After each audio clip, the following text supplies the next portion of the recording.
episódio a gente vai aprender sobre o recurso ordinário.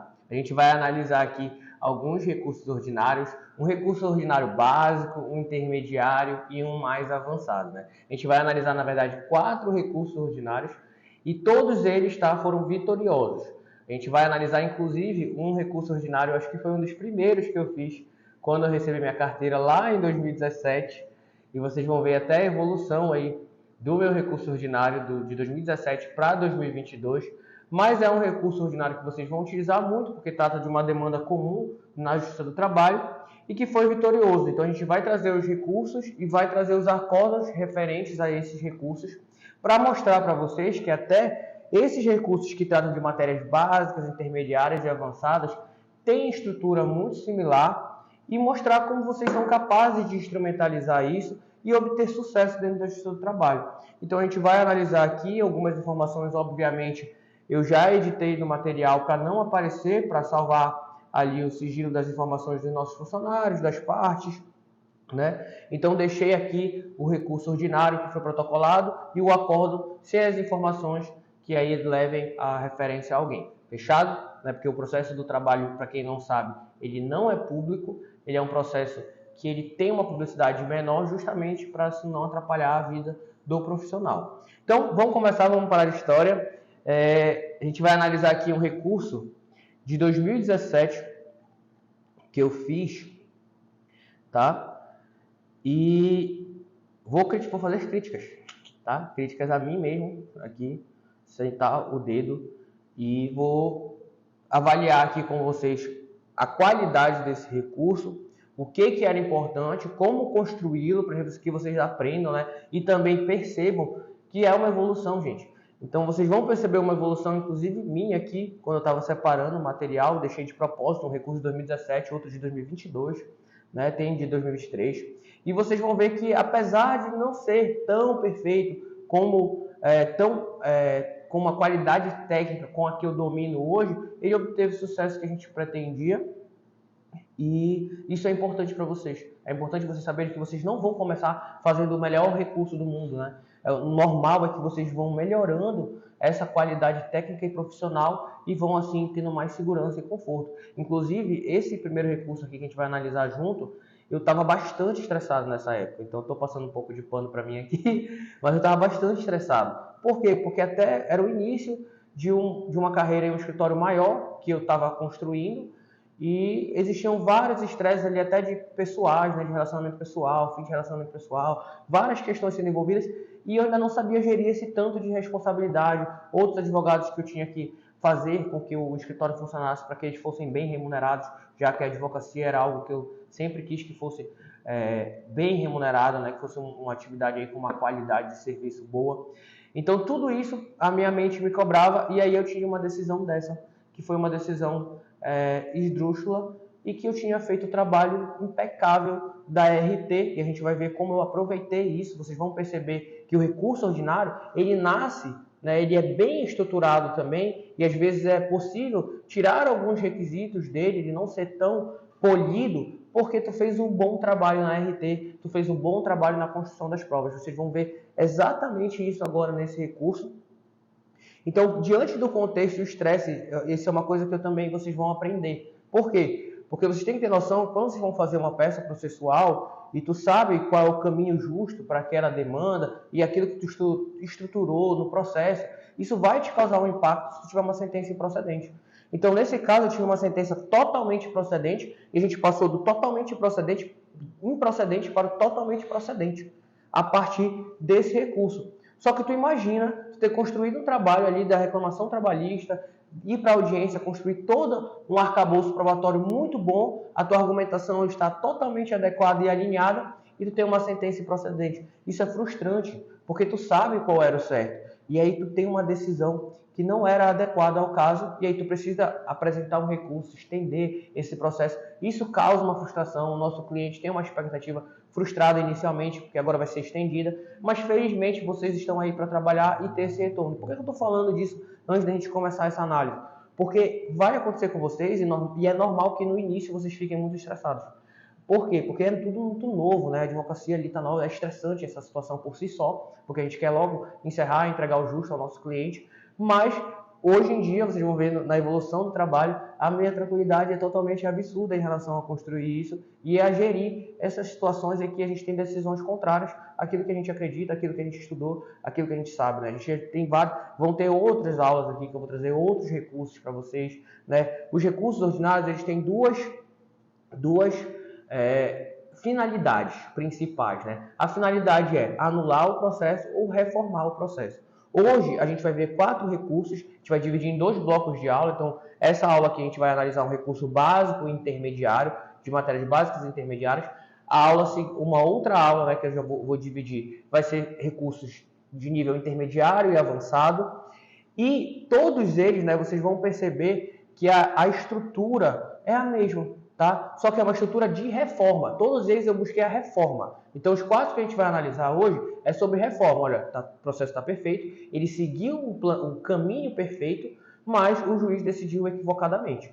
Diferente de um processo, de um recurso ordinário que quer anular o processo. Vou trazer um para vocês em que o juiz não segue o procedimento judicial adequado e a gente pede para anular o processo e voltar para que percorra o devido processo legal. Então, os recursos ordinários, eles têm essas duas finalidades. Ou a gente anula aquele processo e volta para o momento onde estava o vício para fazer direitinho e seguir o devido processo legal, ou a gente reforma, porque o processo está aperfeiçoado e a gente precisa de uma decisão diferente porque aquele juiz fugiu ao comum, né? E isso acontece. Existem juízes, eles são pessoas, eles podem estar passando por alguma coisa ali diferente, uma opinião diferente, e a gente tem que reajustar isso aqui como advogado para ajudar e falar, opa, essa tua bola aí veio errada, eu vou consertar. Vamos lá, vamos fazer o jogo direito, aí vamos caminhar para a justiça, tá? Então é importantíssimo essa aula. Vamos ver agora o recurso, sua estrutura. As estruturas, pessoal, vocês podem inclusive utilizar aqueles livros de processo, de peças processuais da OAB da segunda fase mesmo, porque vocês vão ver que é a mesma estrutura. Aquelas peças processuais, elas não têm firula, elas são totalmente técnicas dentro dos requisitos legais. Mas a gente vai analisar aqui, eu vou explicar tudo para vocês, e inclusive como foi a lógica da leitura da sentença para como a gente quer reformar, tá? Então vamos lá, vamos deixar a história. Aqui está o endereçamento, né? O endereçamento já para a mesma vara, para o mesmo juízo, tá? O número do processo, e a gente estrutura aqui, colocando o nome do recorrente, a qualificação, né? Isso aqui vai ser repetitivo, então não vou me aprofundar muito nele. Coloquei aqui o artigo sobre o recurso ordinário para o egrégio tribunal da 8ª região, né? Aqui, da região de Belém. Ou da região de vocês, né? Fiquem à vontade. Então, esse aqui é o básico, tá? Essa primeira página aqui, né, de endereçamento do recurso ordinário, vai sempre se repetir, então vocês podem só copiar e colar mesmo, tá? Todos os pressupostos de admissibilidade do recurso, legitimidade, interesse processual, tempestividade, cada um desses temas aqui, bastante relevante, mas acaba que na prática, né, é uma teoria muito rica, mas na prática, a gente poderia ficar falando de teoria aqui, na prática vocês podem copiar e colocar isso aqui que vai estar tudo certo, tá? Então, diante do exposto, requer, né, o recebimento do presente recurso, a intimação da outra parte, para contrarrazões, né? E a remessa ao egrégio Tribunal do Trabalho, tá bom? Então é isso, interposição do recurso ordinário. Acabou, 25 de agosto de 2017. Olha aqui, meu nome, um bebê ainda, né? Do direito do trabalho. Já tinha bastante experiência, mas aqui foi quando realmente eu peguei a minha carteira lá em janeiro. Egrégio Tribunal, aqui vai a folha, tá? Para o endereçamento do Tribunal Regional do Trabalho, razões do recurso. Isso aqui, gente, se vocês forem lá na peça processual da segunda fase da OAB, vocês vão ter modelos que estão nesse sentido aqui. Esse era o modelo que eu usava, era da Linhares, tá? Da Ariana Linhares. Incrível. Essa professora é magnífica. Se não teve a experiência de fazer a prova na segunda fase, ela é uma professora riquíssima para que tu aprenda sobre peças processuais aí. É algo que é utilitário, tá? Mas a gente está trazendo aqui para vocês e vai economizar esse caminho. Então, a respeitável sentença, né, sendo educado aqui com o juiz, na verdade a gente queria mandar ele muito para longe, não merece ser mantida, razão pela qual requer a sua reforma. Eu já dei um spoiler aí que eu estava muito revoltado com essa decisão. Qual era essa decisão, gente? E aqui muda um pouco, aqui nesse momento, vocês já viram a aula de reclamação trabalhista. E a estrutura também é a mesma. Lá vocês viram o quê? Olha, a gente tem o fato é esse, e esse fato gera um direito, né, que foi violado, que não foi respeitado, não foi pago. Então a gente coloca o fato, e aí depois coloca o fundamento, e faz o pedido. Qual é o pedido normalmente? Olha, condena a outra parte a pagar aquilo que ela não pagou, porque está fundamentado na lei que quando acontece isso, ela tem que pagar. Tá? Então, a pessoa está em risco de vida, o fundamento legal que diz que risco de vida tem que pagar periculosidade, ela não pagou, eu quero a condenação em pagamento. Aqui, o fato é um pouco diferente. Porque qual é o fato? Olha, o fato é que existiu uma determinada situação e o fato principal é o juiz deu uma sentença sobre essa situação equivocada. Então, esse é o fato. O juiz decidiu equivocadamente sobre um fato provado. Né? A gente colocou lá no processo daqui as provas, o fato como aconteceu, e ele decidiu equivocadamente. Então, bora ver aqui, né? Qual foi o problema dessa sentença aqui que a gente vai ver? O juiz considerou a não existência de um vínculo de emprego. E a gente estava mostrando que existia uma relação de emprego, tá? Entre a pessoa e uma empresa, só que a empresa, nesse meio do caminho, dentro da empresa mesmo, colocou, vamos dizer, um gerente. E esse gerente tinha um CNPJ. Mas ele claramente era uma pessoa interposta que trabalhava nos interesses da empresa. E pessoa interposta é o quê? É laranja. Só que esse termo jurídico, pessoa interposta, eu explicar para o juiz me dava uma determinada raiva. Por quê? Porque é o óbvio. É a fraude mais comum. Acho que a mais antiga das fraudes é usar um terceiro, um laranja. Então já começo a ficar revoltado aqui com vocês. Imagina quando eu deixei para fazer isso aqui no último dia do prazo que eu estava atolado de coisas, mas muito estressado, né? Esperando baixar, acalmar, né? Então, a existência de vínculo empregatício da recorrente é a empresa. Olha, tem o nome da empresa aqui, vou apagar aí no vídeo. Mas o que acontece? Está aqui empresa. Ixi, tem que cortar agora. Mas bora lá. O juiz considerou inexistente o vínculo de emprego, até mesmo de trabalho entre a reclamante e a empresa reclamada, considerando que não houve qualquer relação jurídica entre as partes em relação à relação de emprego, já que a terceira pessoa, formalmente tratada como parceira da empresa, foi a responsável por contratar a reclamante. Ou seja, isso aqui eu falei o quê? O juiz condenou que não existia vínculo porque é uma terceira pessoa que contratou. E essa terceira pessoa é quem? Era a gerente. Tá de sacanagem com a minha cara, né? Então já dá para ver porque eu estava revoltado. Por dotar CNPJ seria a real empregadora. Só que acontece, a empresa nem trouxe isso na tese de contestação. Mais um grau aí que eu tava puto, né? Não havendo qualquer ligação entre a reclamante e a reclamada. Eu falei, olha, isso aí, olha o que o juiz fez. Ele falou que não tinha ligação, tá? E disse que não tinha vínculo. Porque a senhora lá, a Camila, botei aqui porque é só um nome, né? Então não precisava pagar, paguei só o segundo nome. Então, aí eu começo o segundo parágrafo aqui. Isso aqui, eu lembro de Linhares me ensinou isso aqui, eu não preciso mudar, inventar. Para que eu vou iniciar o segundo parágrafo diferente se isso aqui já esclarece o que eu quero dizer? Olha, a sentença não merece ser mantida, porque eu estou sendo educado, né? Pois, de acordo com a análise fática e processual, a senhora Camila serviu apenas de instrumento da empresa para efetivar a contratação do empregado, sob disfarce de parceira. Pessoa interposta. É esse o fato, tá? E disse aqui que a empresa nem na contestação não trouxe nomeação à autoria ou chamamento ao processo para dizer, olha, não sou responsável, quem é responsável é fulano. Ela nem fez isso, tá? Ela reconheceu ali, basicamente, que a pessoa trabalhava as suas intenções, né, dentro da empresa ali. Enfim, era uma característica clara. Então, a situação é essa, pessoal. E o juiz decidiu que não havia vínculo. E aí entra o momento de vocês guardarem no coração de vocês tudo que vocês estudaram, o momento de vocês acreditarem no repertório jurídico de vocês, o momento de vocês terem essa autoconfiança de falar, tá errado. Ah, mas é um juiz, tu vai dizer que o juiz errou? Vou dizer que ele errou, porque ele é humano, tá? Ele errou, ele fez a análise errada. Então, salvo o melhor juízo, o meu é o melhor juízo. E eu consegui provar. Então, agora a gente vai construir um recurso para falar, olha, vem aqui e analisa comigo para ver se eu tô doido. Ou se ele está certo mesmo, o que foi que aconteceu aqui, tá? E por que eu tenho uma crítica a esse recurso ordinário? Aqui eu dou a continuidade da explicação, né? Olha, Camila com a empresa X, tem que tirar lá o nome de cima, como é realizado com todos os outros parceiros, portanto, demonstrando o preenchimento de todos os requisitos para o vínculo de emprego. Peraí. Ah, tá. Porque queriam fazer um contrato de parceria também com essa funcionária. Ofereceram para ela, olha, ou tu vai virar parceira da empresa, tá? Ou a gente assina a tua carteira. Ofereceram isso para ela. A carteira ou parceira da empresa. A forma de trabalho, a mesma, idêntica, não tinha mudança nenhuma. Ela cumpria a jornada normal, era tudo normal, tá? E esse contrato ia ser feito com a empresa e não com a Camila. Ou seja, claramente ela era uma pessoa interposta, tá? E aí a Camila estava sendo usada como pessoa interposta e mesmo assim, né, o juiz afastou a responsabilidade.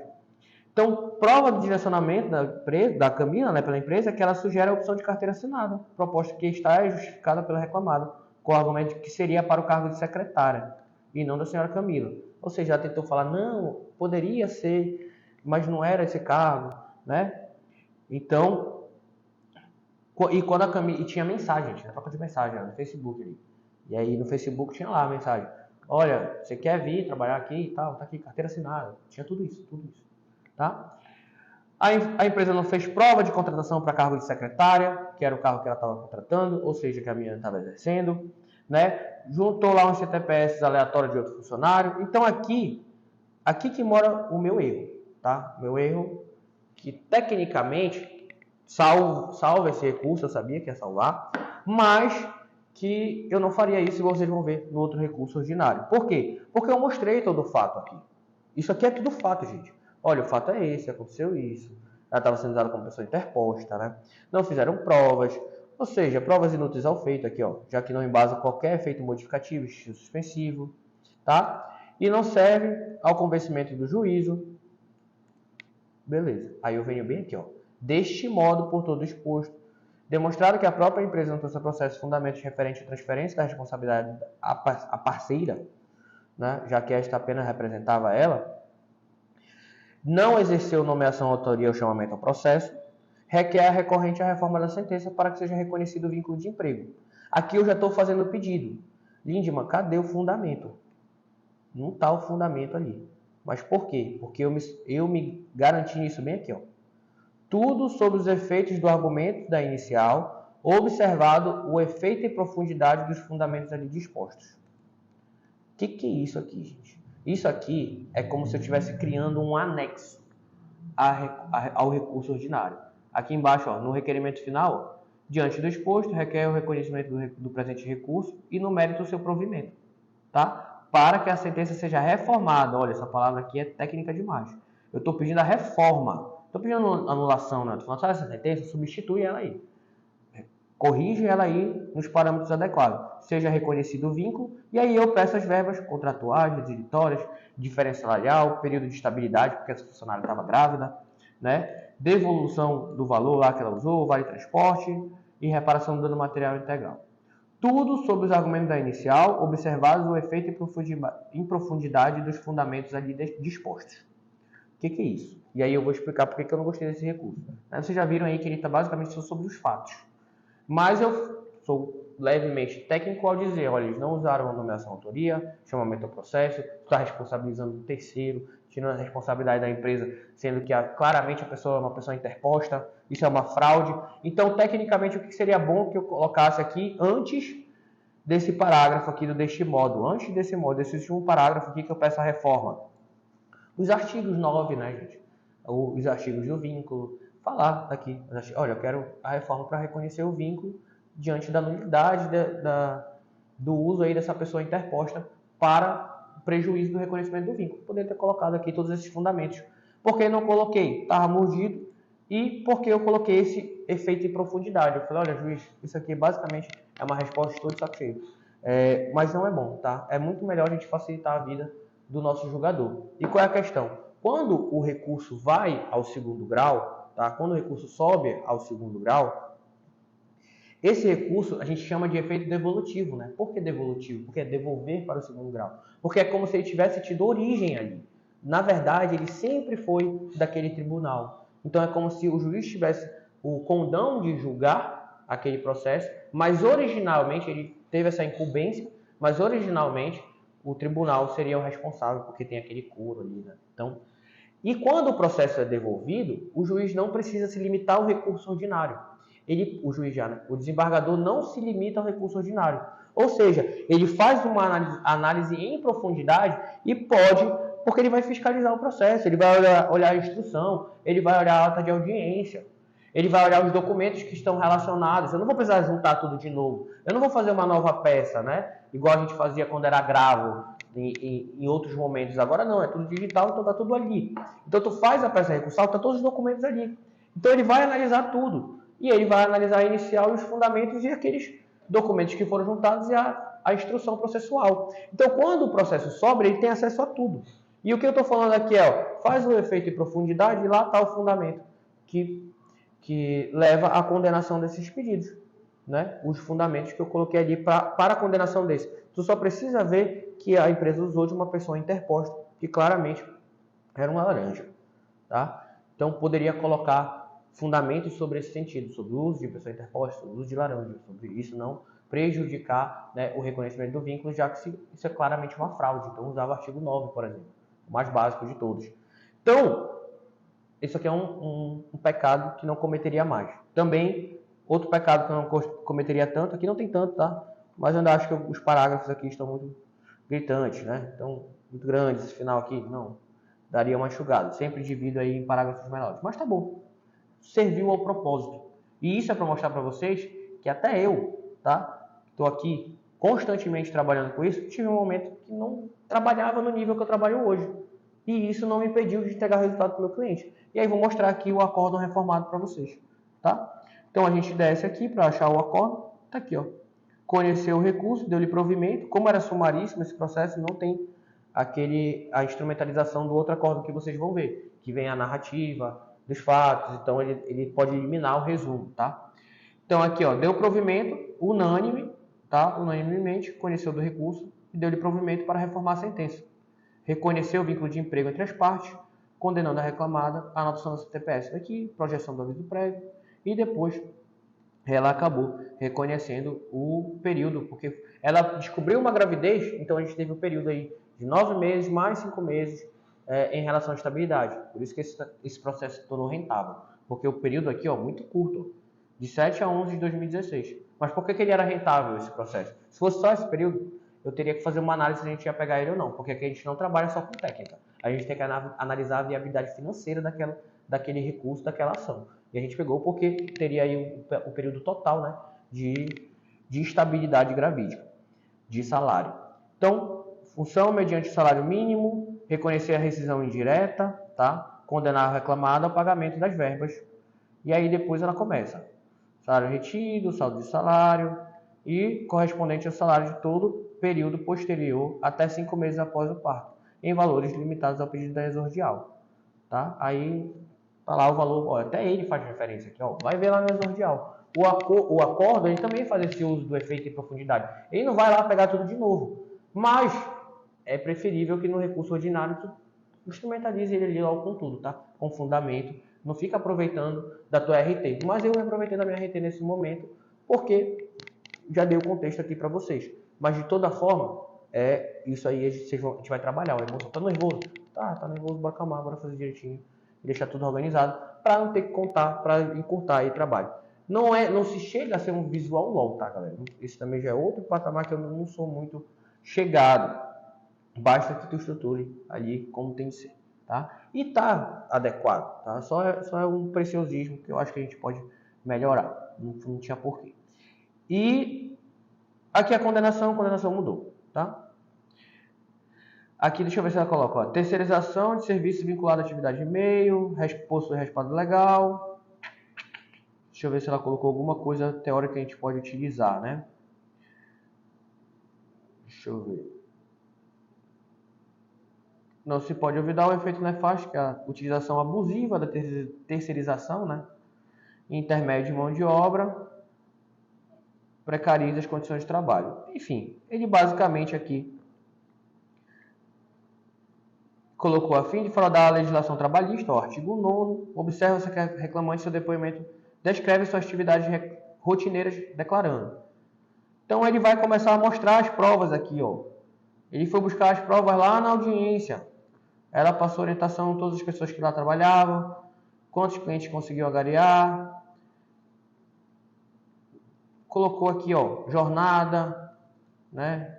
Ainda tinha aqui lá, ó, a equipe fazia esse trabalho uma vez na semana, que era limpeza.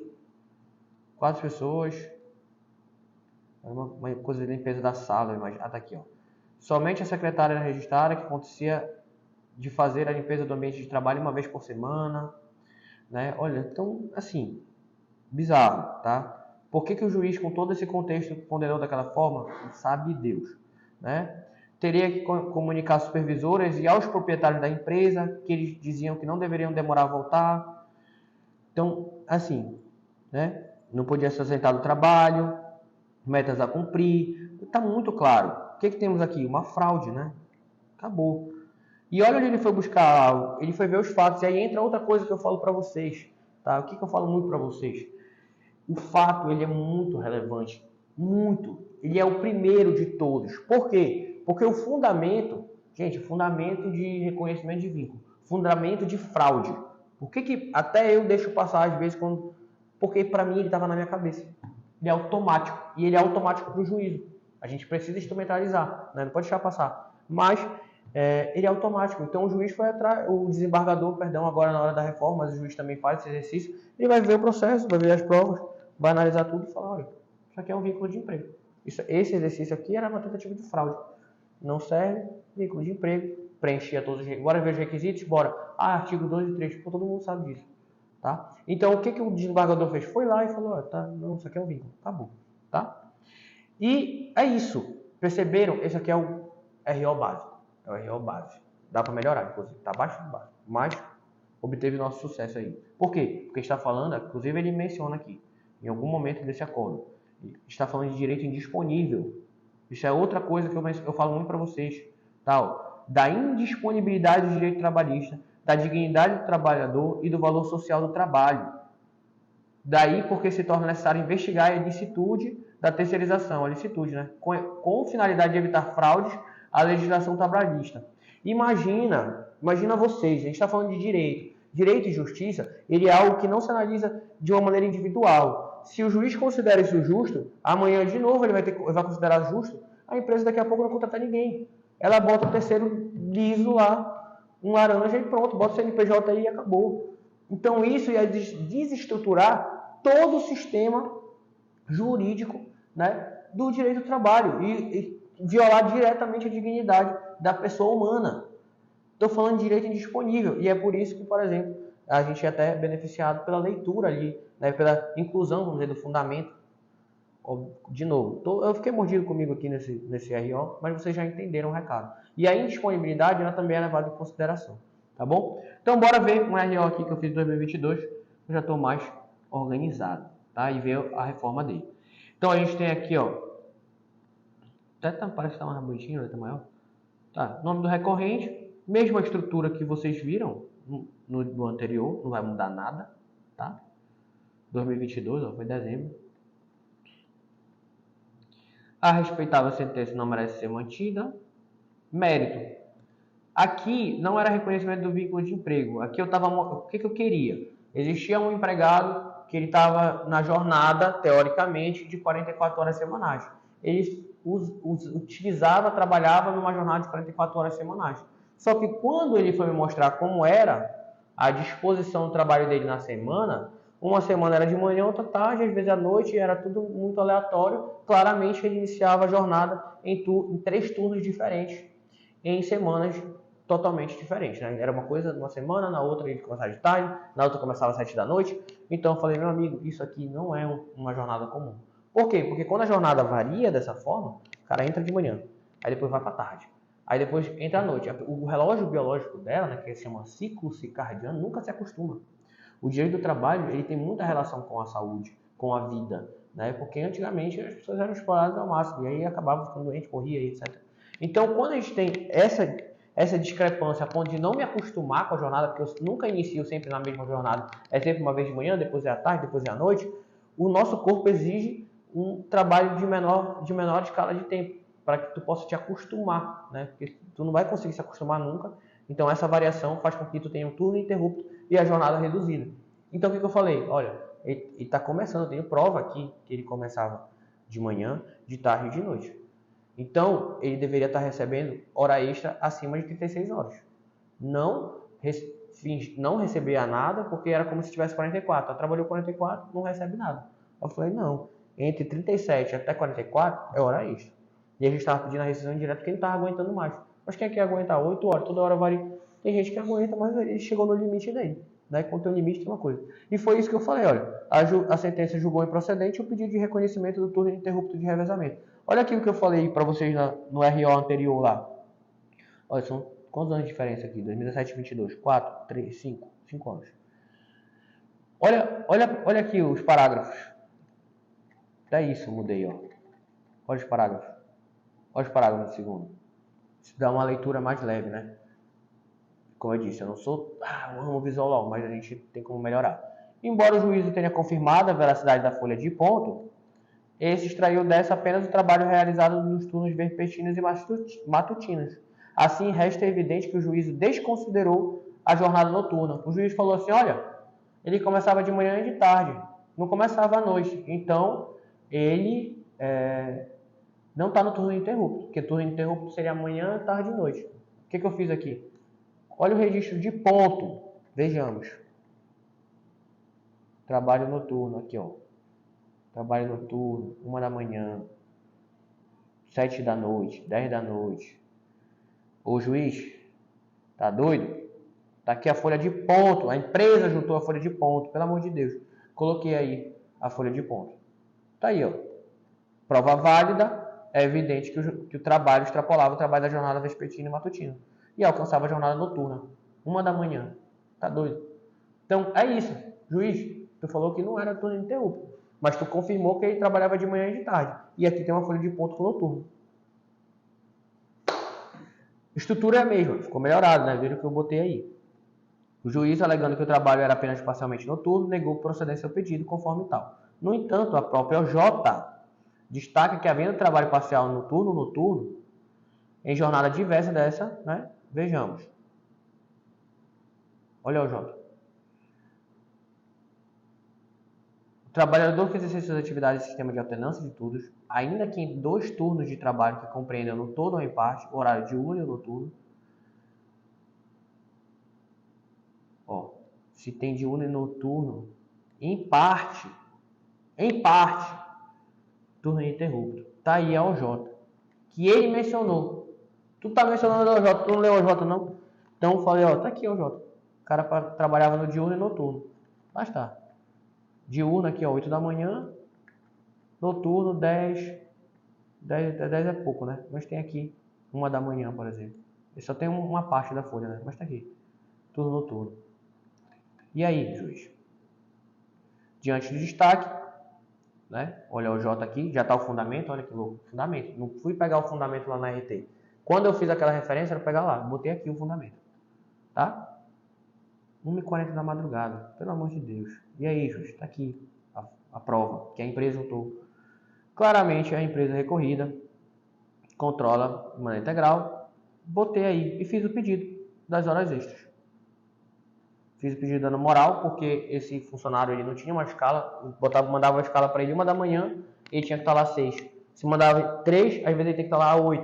O cara não tinha que estar no celular vidrado. Pediu dando moral aí para ele e reconhecimento da rescisão indireta. Percebam que eu vou estruturando aqui, ó, os parágrafos, os pedidos, coloco requerimento final, tá? Aqui, ó. Diante das irregularidades listadas, requer a reforma da decisão. Pronto. Nem coloquei o fundamento nessa aqui, porque já estava mordido de novo. Diante do exposto, requer o conhecimento do presente recurso, né? Conhece aí, o recurso está todos os pressupostos processuais, e no mérito o seu provimento para que a sentença seja reformada e a empresa recorrida seja condenada.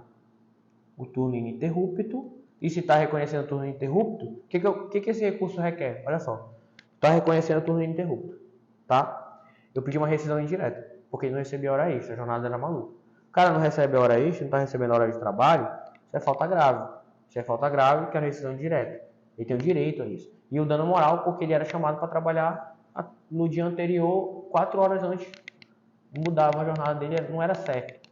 Então isso era variável. Do nada mandava lá no WhatsApp, ele tinha um monte de prova. Então o juiz aí não aguentou, pediu para sair. Tá? Por quê? Porque tá louco a jornada. Quem é que vai aguentar? E aí, pedir o reconhecimento do turno ininterrupto. Se reconhecer o turno ininterrupto, tem uma falta de pagamento adequado. Se tem uma falta de pagamento adequado, de salário, de remuneração pelo trabalho prestacionado, eu quero a rescisão indireta e o dano moral por conta... O dano moral não é pelo turno ininterrupto, era por conta que ele está recebendo a hora extra. Era por conta desses chamados, às vezes, em 4, 5 horas, 2 da manhã, tinha que ver a escala e tá lá 7. Então, isso era o que tinha acontecido com ele. E aí, o que aconteceu? Reforma. Né? Esse aqui não reformou tudo, mas rescisão indireta do contrato por inocorrência. Não me deu rescisão indireta? O que eu fiz? Recurso de revista. turno ininterrupto de revezamento configurado. Ponto. E aí, ó, a estrutura do acordo já é diferente aqui, porque esse aqui é um processo do rito ordinário, tá? Então, tem um valor maior, rescisão indireta do contrato de trabalho, aqui eles não me deram, e turno ininterrupto de revezamento, eles deram as horas extras, tá? Olha, a orientação OJ de novo aqui, ó.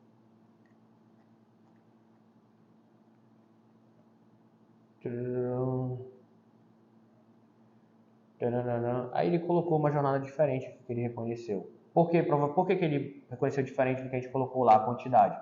Não sei se estava igual ao nosso. Por quê? Porque ele foi lá na ata de audiência, provavelmente, pegou alguma prova, porque ele pode fazer isso. Quando tu recorre, ele não fica limitado àquele recurso. É o efeito em profundidade, tá? Por que esse é o nível mais intermediário? Porque o recurso já está melhor instrumentalizado, como vocês perceberam, né? E porque a gente está tratando de uma matéria mais difícil. Turno interrupto, né? Não é tão comum. Mas o resultado é o mesmo. Dano moral. Bora ver o que ele deu dano moral. Não deu dano moral, mas eu acho que ele se confundiu aqui. Não sei se o dano moral foi para recurso de revista. Provavelmente não. Antes exposto, conheço do recurso, dou o provimento mais importante, que era pagar lá as horas extras. A gente não tinha perdido a totalidade do processo de primeiro grau, a gente só subiu essas matérias, tá? Então a gente subiu essas matérias, as demais que tinha vencido ficou lá. Perdeu essas, sobe a discussão dessas, tá bom? Então colocou aqui e a gente tem aí um recurso de revista. É bacana essa empresa, porque essa empresa teve um caso atípico. Porque ela pagou o primeiro grau, aquilo que ficou lá, então a gente recebeu e foi discutir o segundo grau, e quando a gente subiu para o TST, ela também já pagou a condenação do segundo. Lindo processo, quase um unicórnio, né, pra gente aí. Então, é isso, gente. Esse é o recurso ordinário. Eu mostrei aqui um básico e um intermediário, só para vocês verem a logística, só para vocês entenderem como a gente impugna. Mostrou a estrutura. Vou conversar aqui com meus sócios, para separar esse mesmo material, vocês vão lá no link aí que vocês têm aí embaixo do vídeo e baixem esses modelos de recursos e os acordos para ler mais, para ficar lendo a roupagem, né, de como ficou. E percebam que, saindo do básico para o intermediário, o tema pode mudar, mas a estrutura é a mesma. O exercício é o mesmo. É o fato, fundamento, pedido. Olha, gente, o fato é esse. O juiz condenou isso aqui e eu fiz essa prova. Está aqui a folha de ponto. E está aqui o fundamento OJ. Não sei por que não me deu. Né? Então, reanalisa aí que só posso estar doido. Reanalisou. Os outros, eles disseram que eu estou doido mesmo. Não pode dar revisão indireta, não. Mas a gente vai discutir isso agora em RR. Tá? Por quê? Direito. Não é falta grave? Se é falta grave, é revisão indireta. Acabou. É matéria política. Tá? Né? Por ordem política. Ordem pública. Esqueci agora qual é o texto lá no artigo do RR. Esse é outro tema, quando a gente for estudar RR. Entenderam o básico e intermediário? A gente agora vai para dois recursos que já são do ano de 2023. Espero que estejam melhores até do que esses de 2022. Mas vocês viram a evolução? Isso vai acontecer com vocês também, gente. E o juiz vai errar. É assim que é. E é assim que tu vai lá e conserta. Porque tu sabe o caminho, tu sabe a resposta. Acabou. É isso. Não tem mistério. Fechado? Vou pular aqui pro vídeo do RO em relação a um RO de intermediário e avançado. Mas só em matéria. Vocês vão ver que ele tem a mesma estrutura e já segue esse padrão aí. Não precisa além disso. Por quê? Se o desembargador deixa de ver algo, o que a gente faz? Quando está lá algo que a gente grifou, deixou marcado, recuado, não está em visual, mas está lá. O parágrafo estava enorme, ele passou despercebido. Gente, olha esse acórdão aqui. Olha essa leitura, gente. A gente tem que ler isso aqui. Né? Aí vocês ficam chateados, o cara vai ficar puto comigo porque ele não vê o visual, não está em visual. Pelo amor de Deus, vai ler o recurso. Tá? Por quê? Porque é justiça que a gente está atrás. Faz a análise em profundidade aí do processo todo. Porque o juiz julgou errado. Senão não estaria subindo a RO. Tá? E aí, a gente vem aqui no acordo, né? Vocês veem essa questão. Se o cara não leu o que eu escrevi, aí é embargo, gente. É omissão. Trabalha, né? Que já sabe a técnica. Só que aí essa calma também de não se estressar mais com o juízo. Quando eu fiz isso aqui, eu não me estressei mais. Né? Tipo, eu me estresso porque às vezes eu tá o óbvio aqui. Mas já fico calmo. Tá? Ele errou, a gente vai lá e reforma. Paciência. Tá? Vamos agora à análise de outros dois recursos, nível intermediário e avançado.